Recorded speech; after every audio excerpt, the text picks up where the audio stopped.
Hace 3 años yo, Sharon Michei, entonces de 34 años, tomé una decisión que lo cambiaría todo. Dejé mi trabajo como gerente en una concurrida tienda para dedicarme exclusivamente al cuidado de mi madre, que luchaba contra una diabetes crónica y debilitante.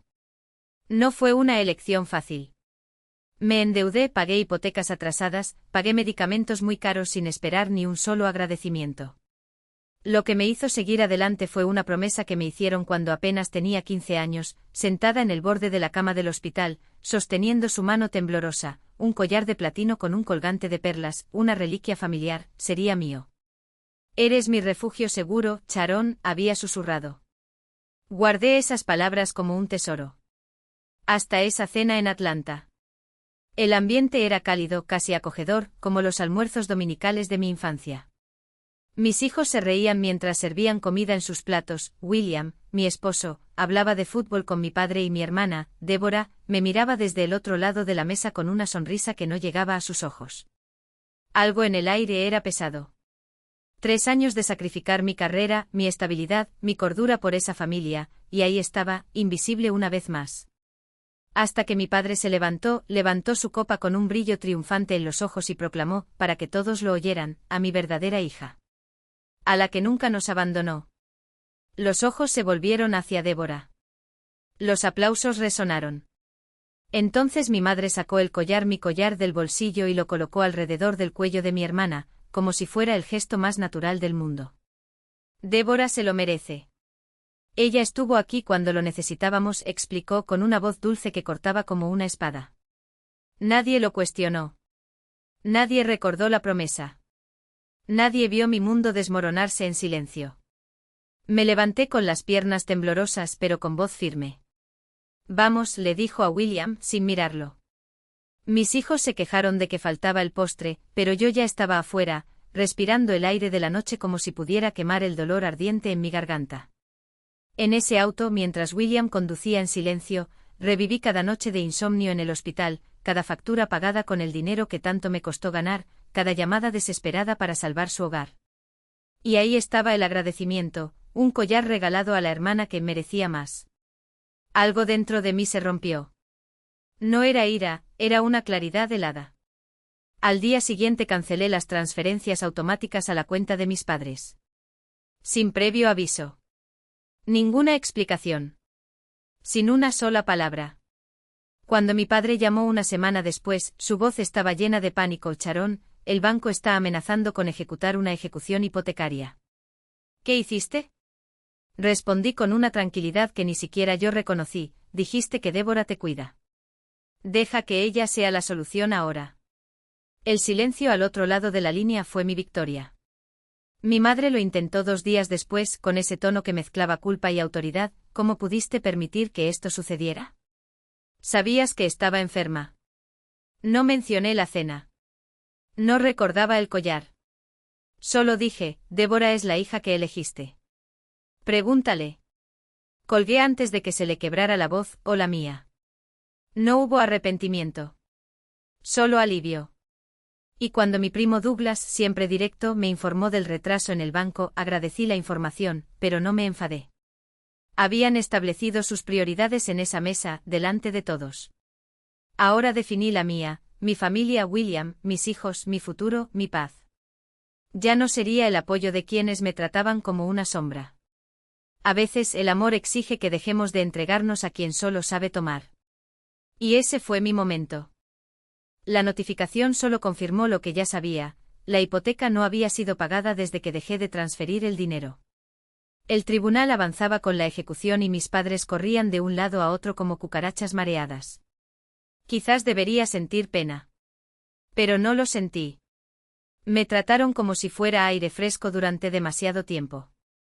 Fue entonces cuando supe que Débora se había mudado a su casa. Mi tía llamó a William indignada, y le dijo que su prima se estaba ocupando de todo con promesas de arreglar el desastre. Podía escuchar su voz en mi cabeza, melosa y llena de certeza, no te preocupes, lo resolveré. No cerraron las cuentas. Débora nunca había pagado una sola factura por ellos.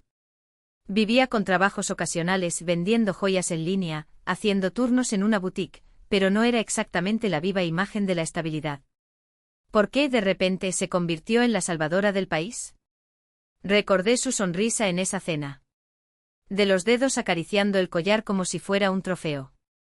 Algo no cuadraba. Había un ángulo allí, un juego que todavía no entendía del todo. Decidí profundizar más. Llamé al banco usando mis antiguas credenciales de cuando todavía administraba sus cuentas. El secretario dudó, pero confirmó, la hipoteca tenía 2 meses de retraso y se devengaban intereses. Pregunté por otros movimientos, buscando cualquier cosa sospechosa. Hubo algunos cargos en la tarjeta de crédito de tu madre, dijo, pero no puedo dar detalles sin permiso.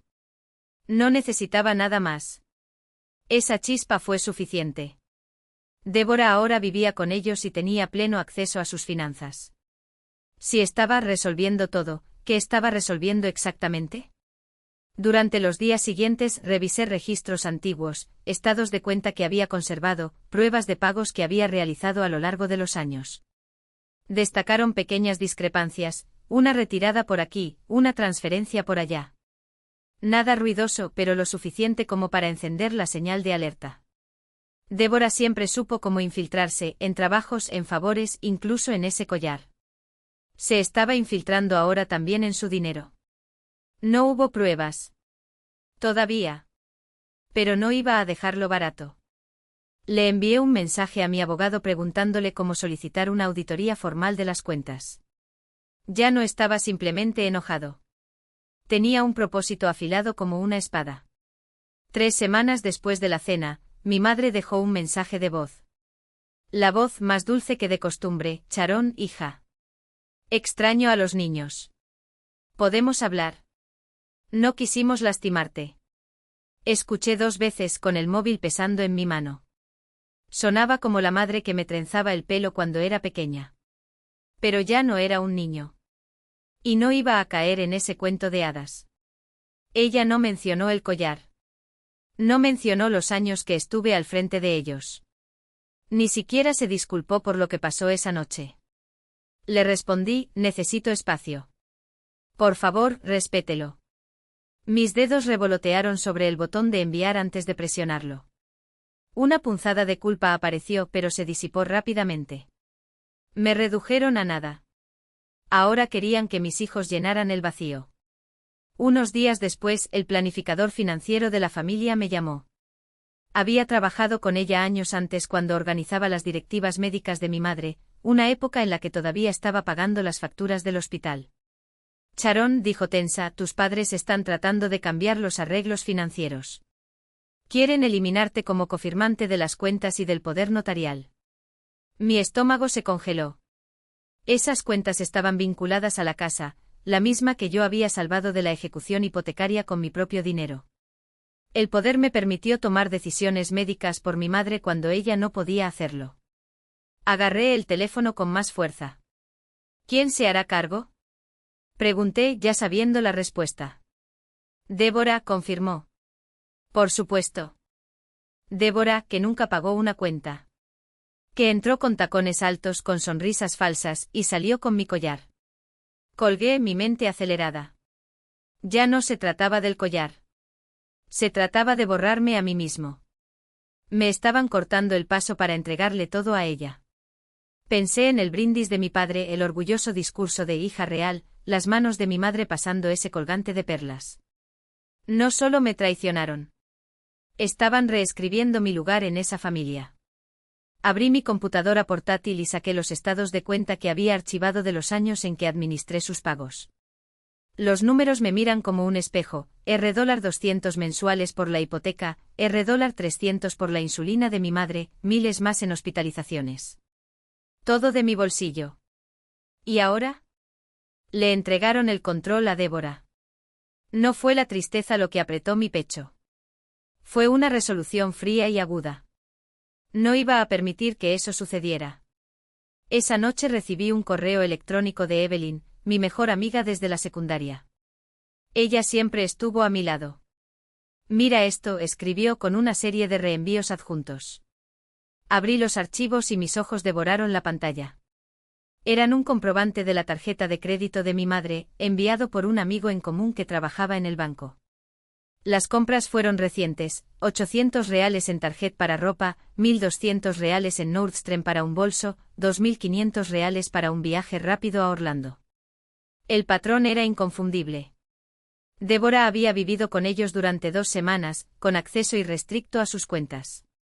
Mi mamá no había salido de casa en meses, y mucho menos había ido de compras a Nordstrom. Esa no era la de ella. Era de Débora. Me recliné en mi silla, mis manos temblaban de furia. Volví a ver la escena de la cena, sus dedos sobre el collar, esa mirada de "lo resolveré". No se trataba solo de ocupar mi lugar. Los estaba saqueando. Reenvié los correos electrónicos a mi abogado, a quien había contratado después del mensaje de Douglas sobre la notificación del retraso. ¿Podemos usar esto?, escribí. Creo que Débora le está robando a mi madre. La respuesta llegó en menos de 1 hora: esto es grave. Necesitamos más pruebas, pero ahora podemos empezar a construir el caso. Sentí que algo se encendía dentro de mí, como fuego en paja seca. Débora pensó que podía manipular a todos. Pero esta vez no iba a ganar. Durante los días siguientes llamé a mis contactos, primos que me ayudaron con sus impuestos, un vecino que escuchó a Débora alardear de su nueva vida. Cada conversación era una pieza del rompecabezas. Ella soltaba pullas: yo me ocupo de la familia, mientras compraba ropa y billetes de avión con su dinero. Me enfermó. No para mí, sino para ellos. Eligieron confiar en ella y ella los estaba desangrando. Pero ya no era El Salvador. No iba a suplicar por el respeto que nunca me dieron. No se trataba de salvarlos. Se trataba de hacer pagar a Débora. Al final de la semana, tenía suficiente material para saber que estaba en el camino correcto. Los correos electrónicos de Evelyn fueron solo el comienzo. Autoricé a mi abogado a presentar una solicitud de auditoría formal de las cuentas de mi madre. Débora había cruzado una línea. Y estaba listo para la guerra. No por el collar. No para su aprobación. Por la verdad. Ella era la verdadera depredadora. Cada documento, cada transacción fraudulenta, cada mensaje arrogante eran pruebas irrefutables. Débora no era la hija devota que pretendía ser. Era un parásito, una mentirosa que se alimentaba de la confianza de mis padres y los dejaba al borde del abismo financiero. Y ahora, con el informe del auditor en la mano, tenía lo que necesitaba para enterrarla. Karen no perdió el tiempo. En menos de 24 horas presentó una moción urgente ante el tribunal, adjuntando todas las pruebas: los extractos bancarios con retiros sospechosos, las facturas de compras de lujo, los mensajes donde Débora se jactaba de manipular a mis padres. Esto es dinamita, dijo por teléfono, su voz cortante como una cuchilla. El juez no tendrá más remedio que intervenir. Pediremos una orden judicial para congelar sus cuentas hasta la audiencia. Respiré hondo, sintiendo que se acercaba el peso de la victoria. Ya no se trataba de recuperar lo que era mío, sino de sacar a Débora de la sombra donde se escondía, exponiéndola a la cruda luz de la justicia. Pensó que podría destruirme con una demanda. Tu error. Estuve a punto de devolver el golpe con intereses y corrección monetaria. Pero había un detalle que todavía me carcomía por dentro: mis padres. Todavía no sabían nada. Todavía creían en la farsa de Débora, en la imagen de una hija perfecta que construyó con mentiras y sonrisas falsas. Una parte de mí quería llamarlos, arrojarles la verdad a la cara, obligarlos a ver el monstruo que habían resguardado bajo su propio techo. Pero otra parte, la que aún conservaba rastros de amor por ellos, sabía que la revelación tenía que llegar de otra manera. No para mí. Para ellos. Fue William quien me hizo entrar en razón. Tendrán que afrontar las consecuencias de sus decisiones, dijo esa noche, mientras yo revisaba los periódicos por enésima vez. Pero cuando todo se calme, necesitarán a alguien. Y sabes que no podrás darle la espalda. Tenía razón. No importaba cuán profundamente me hubieran herido, en el fondo, yo seguía siendo la hija que los protegía. Solo que esta vez la protección tendría un precio. 2 días después se concedió la medida cautelar. Las cuentas de mis padres fueron congeladas y a Débora la citaron para comparecer ante el tribunal en 10 días. La noticia se difundió rápidamente. Evelyn me llamó, su voz temblaba de emoción. Débora está enloquecida. Llamó a todos llorando y les dijo que estaban destruyendo a la familia. Como si no hubiera hecho esto sola. Sonreí fría. Déjala llorar. Llorar no paga la deuda de la tarjeta. Llegó el día de la audiencia y entré al tribunal con la actitud de quien ya había ganado. Karen a mi lado, carpeta llena de pruebas, miradas curiosas de los presentes. Y allí estaba Débora, sentada junto a un abogado de segunda categoría, con el rostro pálido y los dedos retorciendo nerviosamente un pañuelo. Cuando nuestras miradas se encontraron, ella trató de mantener un aire de superioridad, pero vi el pánico en sus ojos. Ella lo sabía. Sabía que lo tenía todo. El juez no perdió el tiempo con trámites. Señora Charón, dijo hojeando los documentos, las pruebas presentadas son serias. Tenemos aquí un patrón claro de malversación de fondos, fraude y manipulación emocional. El acusado miró severamente a Débora, tiene 48 horas para presentar una defensa sólida o enfrentar una acción penal. El abogado de Débora murmuró algo sobre malentendidos familiares, pero el juez lo interrumpió con un gesto. Esto no es un malentendido. Es un robo. Ella se volvió hacia mí. En cuanto a la demanda presentada contra usted, la considero frívola y maliciosa. La presento inmediatamente y condeno al demandado a pagar todas las costas judiciales. No miré a Débora cuando salimos de la habitación. No valió la pena. Pero antes de cruzar las puertas dobles, me detuve y di media vuelta. Ella estaba allí inmóvil, con los ojos llenos de odio y derrota. Una cosa, Débora, dije en voz lo suficientemente baja como para que solo ella pudiera oírme. Siempre quisiste mi lugar. Ahora lo tienes. Espero que valga la pena. Y me fui sin mirar atrás. Que ningún veredicto podría llenar.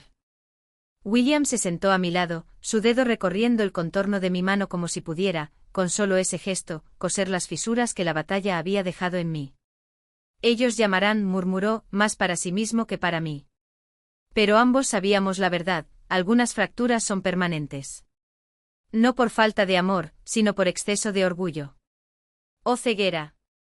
Los días siguientes fueron un torbellino de papeles que firmar, transferencias bancarias que controlar y la amarga satisfacción de ver $17,000 acreditados en mi cuenta, dinero que Débora se vería obligada a devolver, centavo a centavo, mientras yo todavía llevaba las cicatrices de lo que ella me había robado. No fue solo el valor. Era la confianza que había aplastado bajo los tacones de sus zapatos caros, las noches de insomnio que pasaba calculando cómo pagar cuentas que nunca deberían haber sido mías, el helado derritiéndose en el mostrador mientras les explicaba a mis hijos por qué la abuela no podía visitarlos. Porque la tía Débora dijo que yo era un ladrón. Porque para ellos la verdad era una molestia cuando la mentira se disfrazaba de conveniencia. Karen llamó el viernes. Su abogado presentó un recurso de apelación, anunció sin rodeos. Afirman que el juez fue parcial. Pero es solo una táctica para demorar. ¿Quiere contraatacar? Cerré los ojos sintiendo el peso de la pregunta. Podría prolongarse durante meses, consumiendo más energía, más dinero, más pedazos de una paciencia que ya estaba agotada. O podría dejar que Débora se hundiera sola en el pantano que había cavado. No, respondí. Que pierdan el tiempo. Ya me gané lo que necesitaba. Y era verdad. No necesitaba otra victoria en el tribunal. Necesitaba paz. Pero la paz, como todo en la vida, tenía un precio. Llegó en forma de un sobre grueso, escrito a mano y con un sello postal de Orlando. Mi corazón dio un salto traicionero cuando reconocí la letra de mi madre, temblorosa, inclinada hacia la derecha, como si cada palabra costara un esfuerzo hercúleo.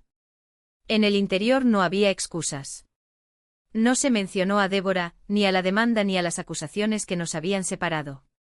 Solo una foto amarillenta, tomada en el patio trasero de la casa donde crecí, yo a los 7 años, sosteniendo un ramo de margaritas recogidas del jardín, mi padre al fondo, sonriendo, la cámara capturando el momento exacto en que dijo algo que me hizo reír. En el reverso una sola frase, recuerda cómo éramos. No fue una petición de perdón. Fue una tregua. O tal vez una rendición. Guardé la foto en el cajón de mi mesilla de noche, junto a las partidas de nacimiento de mis hijos y el anillo que William me había regalado el día que prometí nunca más inclinarme ante personas que no merecían mi lealtad. No respondí. No llamé. Pero por primera vez en meses lloré sin enojo. Lloré por la chica de la foto, por la mujer en la que me había convertido y por la distancia intocable entre ambas. Débora pagó la primera cuota a tiempo. El extracto bancario llegó como un trofeo macabro, la prueba de que al final, incluso ella se había visto obligada a arrodillarse ante la verdad. Pero los trofeos no calientan las noches de invierno ni llenan el silencio en la mesa cuando no hay silla. Mis padres no asistieron al 6º cumpleaños de mi hija. No enviaron ni una tarjeta, ni un regalo, ni siquiera un mensaje.